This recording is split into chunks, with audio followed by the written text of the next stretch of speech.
Welcome back to Between the Ropes with I'm Hunter Dietz and this is Colt Powers. Today, Colt, we are talking about. There's been a lot of rumors, and it's seeming like it's about to come to fruition this weekend at the Royal Rumble in Riyadh. AJ Styles. Give me a little bit. Tell me, what do you think about AJ Styles as a performer? You watched TNA back in the day, right? I did. So you've kind of gotten to see him through his whole trajectory.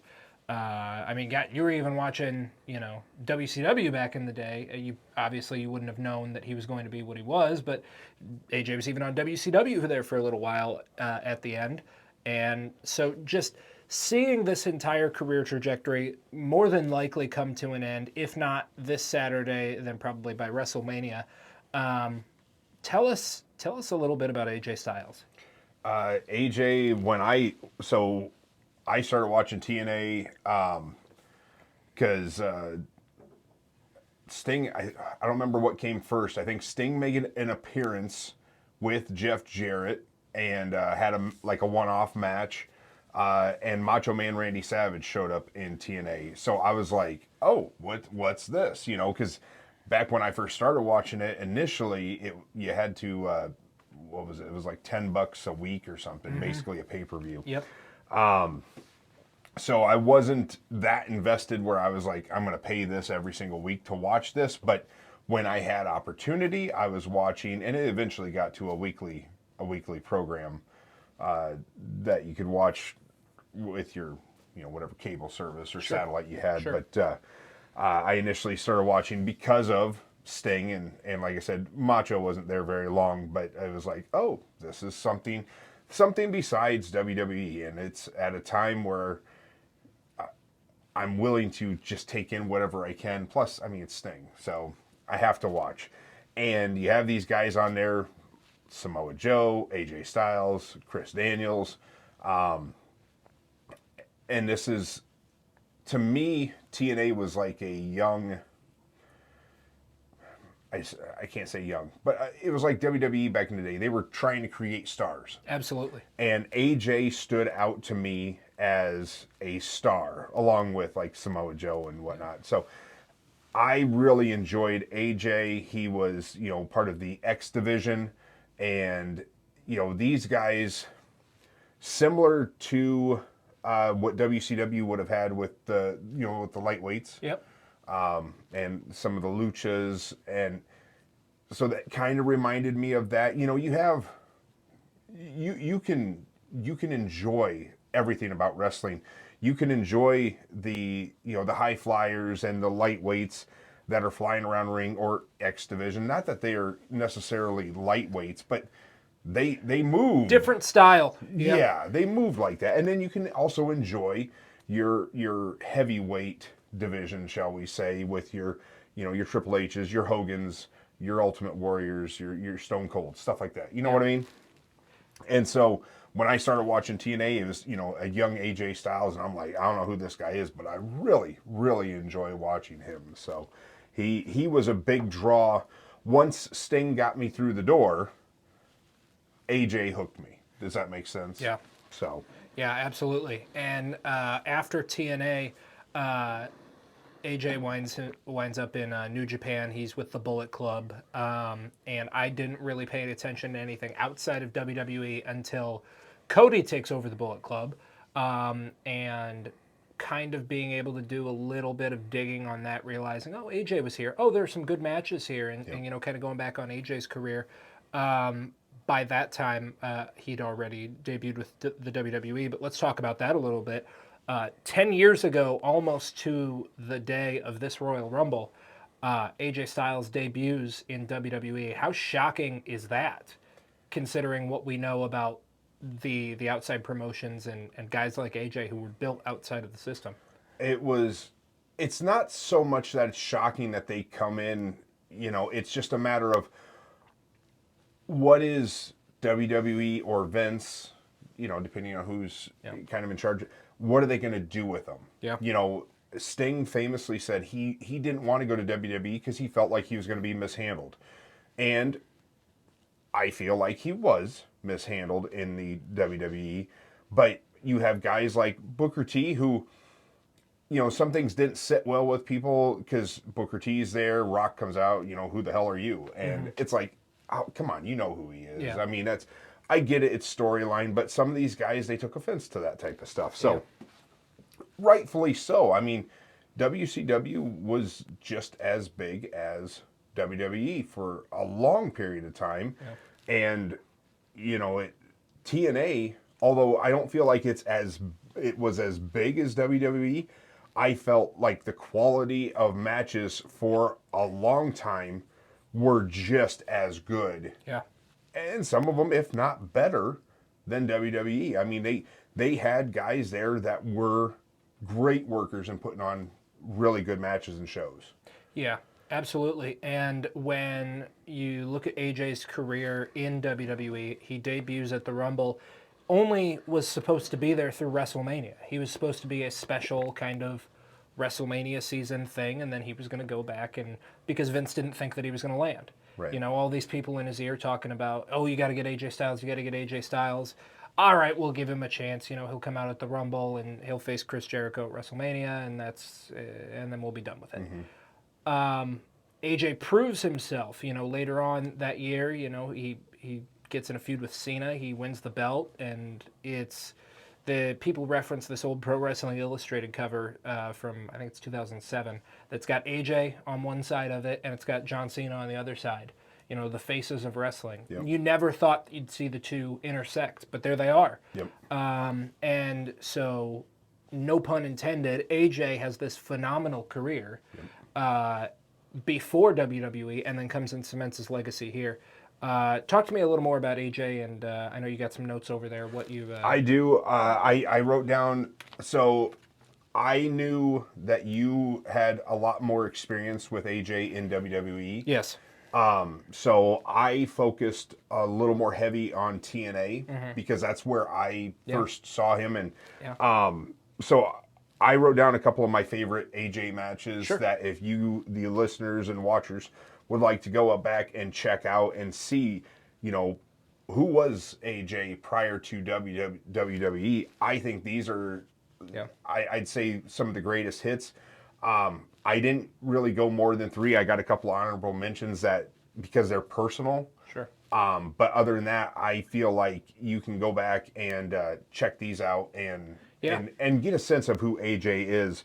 And so my honorable mention, I feel like one of his greatest matches we have to mention is the one he just had with Cena here just a couple months ago. Absolutely. Yep. That was, if you can go above 5 stars, that was more, Cena and AJ was phenomenal. Yep. Again, no pun intended. Yep. So that's an honorable mention. My other honorable mentions, because I don't feel like they're his greatest matches, but I do feel that they are very good. And again, personal to me is Sting versus AJ. 2 matches that, one in particular, Sting versus AJ in Bound for Glory 2009. I recommend going back and watching that one. They really talk about that one being a passing of the torch. A guy like Sting who's nearing the end. At that time, we didn't realize he still had quite a few years to go. But, passing the torch to this young guy as a face of the company, even though AJ was there and doing his thing, I feel like it helps put him on the map besides the matches they had, but then he could hold his own with Sting. So Absolutely. Bound for Glory 2009 is my honorable mention. And then my number 3 is a tie because it's the same match, shall we say, same players, but it's 4 or 5 years apart from each other. So the first one was TNA Unbreakable from 9/11/2005. It's considered one of TNA's, if not TNA's greatest match of all time. It features AJ Styles, Samoa Joe, and Chris Daniels. Yep. How about said Charlie Daniels? No, not Charlie Daniels. No, that one's on my list too. That's a great match. It's a phenomenal match. Again, no pun intended. But the 3 of them and their chemistry together, they are so good. And so my other half of my top 3 is AJ versus Samoa Joe versus Chris Daniels at Turning Point 11/15/2009. So it's a 4-year difference in these matchups, Yeah. but it's like this is like quintessential watching Yeah. of TNA. If you really want to know what TNA was, and just these guys just put on 5-star matches. I mean, it was Yeah. just phenomenal. Again, no pun intended. Yeah, yeah, absolutely. So that three-way that you mentioned at Turning Point, that's on my list too. I have not watched a lot of TNA, but of what I've seen, far and away the biggest threat I think to the WWE product at the time is that X Division, and specifically those three guys, AJ, Samoa Joe, and Christopher Daniels. And at that time, to put all of them together, it's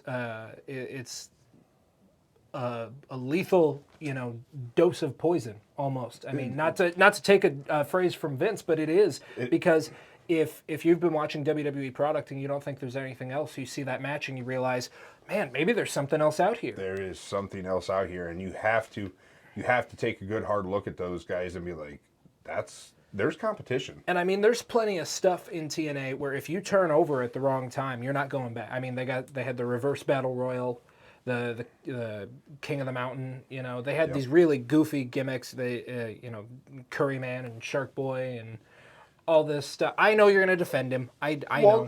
Not defend him necessarily, but it's the same idea as the Iguana Man. And I don't like him either. But but you got to have some of that, especially for the kids. Sure. You want to, you can't. Some kids they really like that, where you can. Sacco, you can get a puppet, you can get, And I will say, I mentioned Curry Man. I like that gimmick a lot more than I do. I never got the Shark Boy thing. Or Suicide. Yeah. I'm not the biggest fan of that crap. I understand. I totally get it. I understand though, at least with like Curry Man. Okay, Christopher Daniels has been fired. He's here clearly under a mask. It's like the Mr. America thing. And what? Yeah, and they do. There's a feast or fired thing where Curry Man gets the fire briefcase and he goes, "I'm ready to challenge for the fired championship." And no, Curry Man, you've been fired. Yeah. No, don't send me back to New Japan, please, anywhere but there. And so I do like some of that stuff, but AJ brings this level of authenticity and athleticism that we hadn't seen since Shawn Michaels, I think, and that's a comparison that people make a lot. So that time definitely I think is concerning if you're WWE saying, oh man, these guys might be onto something. Yeah. And speaking of Shawn Michaels and AJ, I mean, I think that was one of AJ's dream matchups. Of if course. he could have gotten Shawn to come out of retirement for one match, one time, I know he wanted Shawn. Yeah. That would have been money. That's Sting and Undertaker, AJ and HBK. I just, those matchups would have been money. We can talk that, you got a little bit later and but AJ versus Taker, I know it was the Boneyard and I know it was a cinematic match, but still they were able to do something. Yeah. Just. Well, and I mean, it wasn't supposed to be. They were going to have a legitimate match, right? But they were all in on that. And they did the best that they could with what they had to work with. For sure, at that time. for sure. And I think talking about that a little bit, I think seeing Undertaker's work the last few years before that match, it's a good thing it was a cinematic match. I don't think the Undertaker probably could have delivered on the level in front of the live crowd that he needed to. And that's why he got out when he did. That he just, he couldn't. The mind is willing, but the body just says, you know what, enough's enough. And, so that it was a good thing. So absolutely. My number 2 is AJ versus Samoa Joe, Turning Point, 2005. Yeah. The chemistry that Samoa Joe has with AJ Styles is really, really good. And, my split with the number 3 and then number 2, involving AJ and Samoa Joe, you just don't think a larger guy like Samoa Joe is going to mesh very well with AJ Styles, but their chemistry was just so good. And it bothers me. Triple H was very high on Samoa Joe.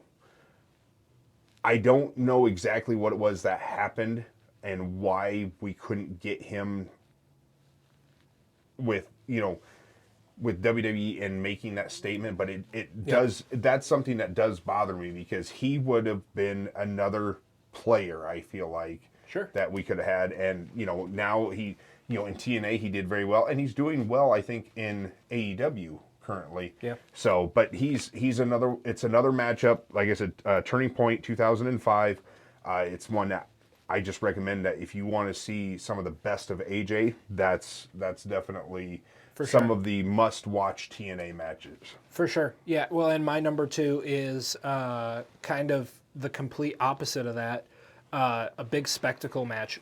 For whatever reason, I feel like AJ has done very well in WWE, but for whatever reason, his WrestleMania matches have never seemed to connect for the most part. I mean, AJ and Shinsuke should have been a great match, but it ends with this low blow garbage. It was weirdly paced. It didn't make a lot of sense to me. AJ Jericho was okay, but like even with Edge and Finn Balor, like there's just been so many of these matches AJ's had at WrestleMania that's like, I know he's better than that. Yeah. But the one shining example, I think, is on a really bad WrestleMania, and maybe it's just because it's not a good WrestleMania that I feel it's as good as it is. My number 2 is AJ Styles and Shane McMahon at WrestleMania 33. It's a very good match. It's got AJ's elements of this acrobatic in-ring kind of flyer style. It's got Shane's kind of Street Fighter type brawler elements. I thought it was really well put together. I thought it was really well paced, and it's a rare example looking back at AJ's WrestleMania matches at one that I feel like really worked for him. And also want to take this moment just to say that I think Shane McMahon is one of the most underrated professional wrestlers of all time, because people think of him and they think, oh, he's Vince's son and all this sort of. But go back and watch every one of those matches. He works his ass off. Go watch King of the Ring with Kurt Angle. Absolutely, that's what I always direct people to. Oh, really? Is he just a rich boy prima donna? Watch that. Watch SummerSlam 2000, where he takes the fall off the Tron. There's so many of these big Shane McMahon spots that you're like, he has no reason to do that, but he does. He does because he cares. And he cares, and it's the worst part about it is that he gets his matches and stuff get overshadowed because he does take the big bump. He does take right. And you talk about, is he just the pretty boy? Or no, and he's willing to do those big bumps, but you have to look at some of his. Is he as graceful as HBK? No. Yeah. He's not, and he's not going to be, but he puts in work. Absolutely. To put these matches over, Absolutely. And he's willing to do this stuff. So yes, I agree with that. But circling back to AJ, what'd you have as your favorite AJ Styles match? My favorite, or this is, if you want to see true AJ Styles, and it's got to be the first singles match between Shinsuke Nakamura and AJ Styles, New Japan, Wrestle Kingdom 10. It was January 4th, 2016. It was the match that I believe that night afterwards or the next morning, Shinsuke and AJ both announced to New Japan that, hey, we're signed with WWE.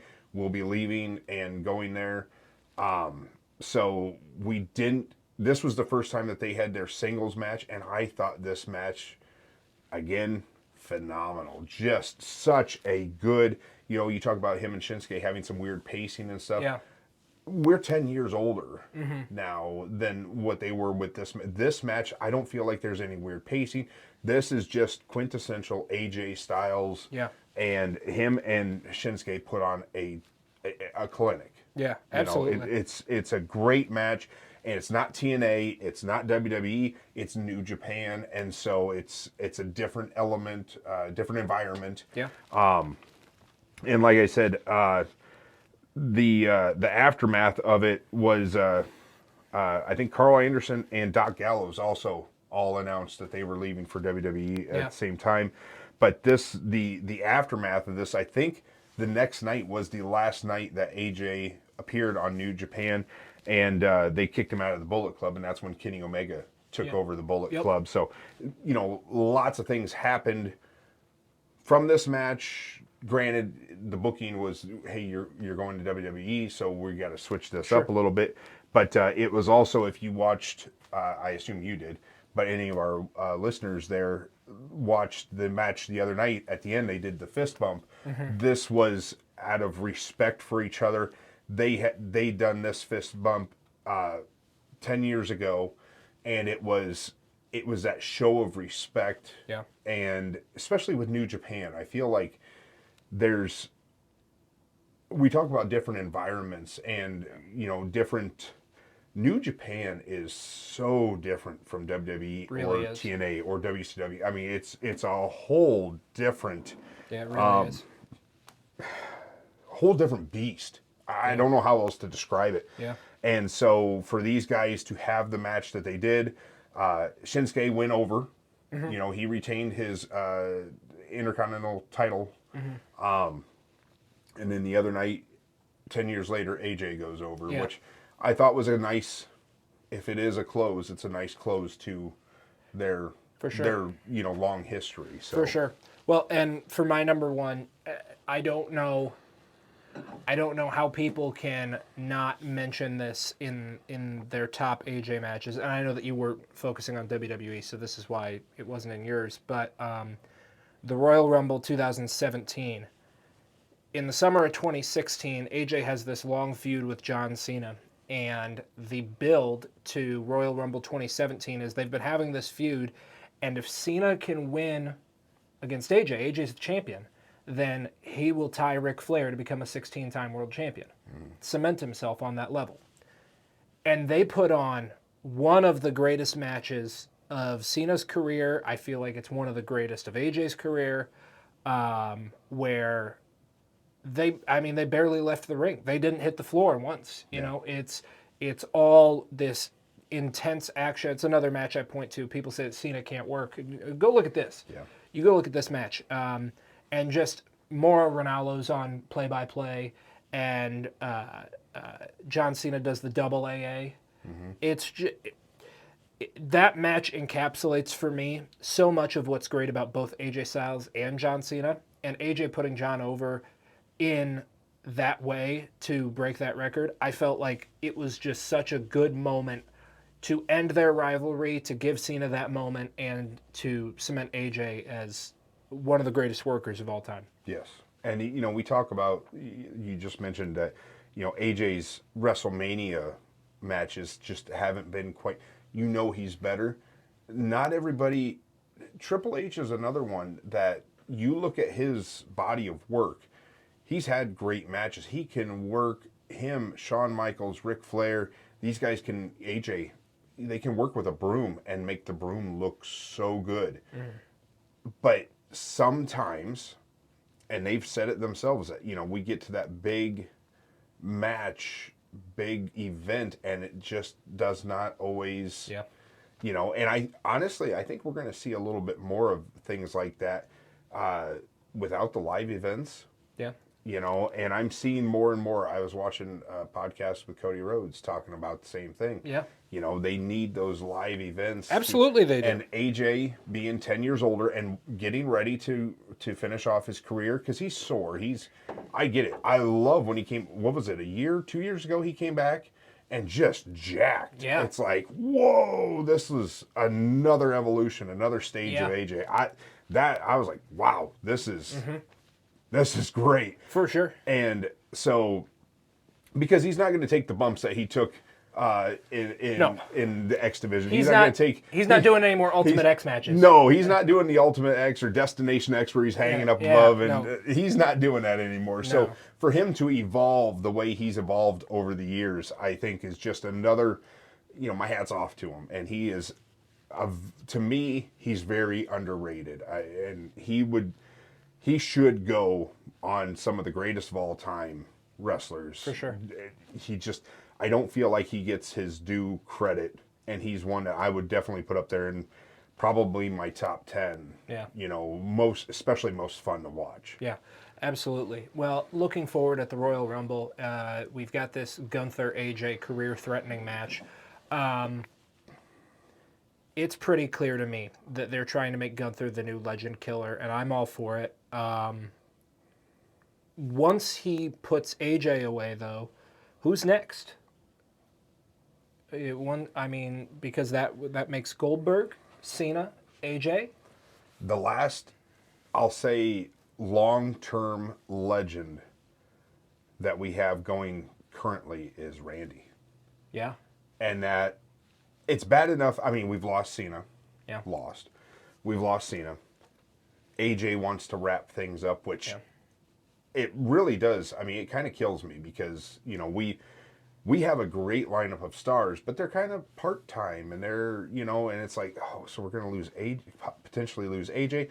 If we lose Randy too, it's like, oh my God, what do we? For sure. Well, and Randy and Punk, I think, are the longest tenured active roster guys right now.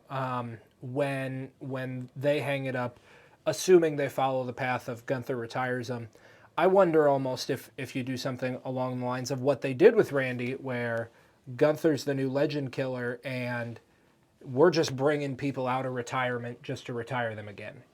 Like Randy Orton has the match with the Fabulous Moolah and beats her. Or Dusty Rhodes, the Texas Bull Rope match at the Great American Bash. Hulk Hogan at SummerSlam.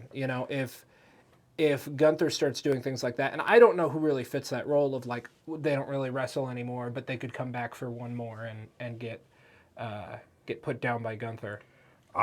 Okay, so I mean, I say Randy, but thinking about this, Brock. True. Yeah. Oh, I don't even know how I didn't think of Brock. Yeah. Brock would be longer tenured than Punk. Absolutely. That SummerSlam's in Minneapolis this next year. Maybe. We'll see. Yeah. If he retires AJ at the Rumble, let's say they hotshot an angle where he retires Randy at Mania, and it's Legend Killer versus Legend Killer, career-threatening match. He gets the title of Legend Killer, and we build over the summer to him and Brock, and he takes out Brock. He's this world eater on another level now. Oh. And if you retire Brock Lesnar, you're up there now. The man that broke the streak. Then at that point, Paul Heyman needs to go with Gunther.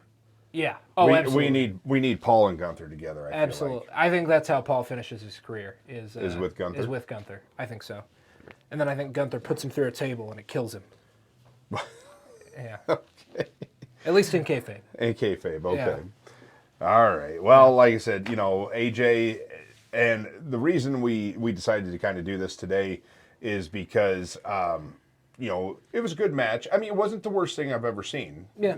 Like I said, they're 10 years older. Yeah. So I thought it was a pretty good match. Yeah. I thought Shinsuke versus AJ the other night was a very good match. But Shinsuke put out a tweet or some. I think it was an Instagram story. It was a story that he had told about talking to AJ. I think last time they were in Saudi for what was that? The Night of Champions. Something like, or might have been, yeah. Or maybe it was Clash in But it's Paris. been a couple of months. But a few months ago, talking to AJ about when are you going to retire, and he said the Royal Rumble, and I don't know if they're working us and Shinsuke's in on this and it's AJ's going to win. We all think he's going to lose now.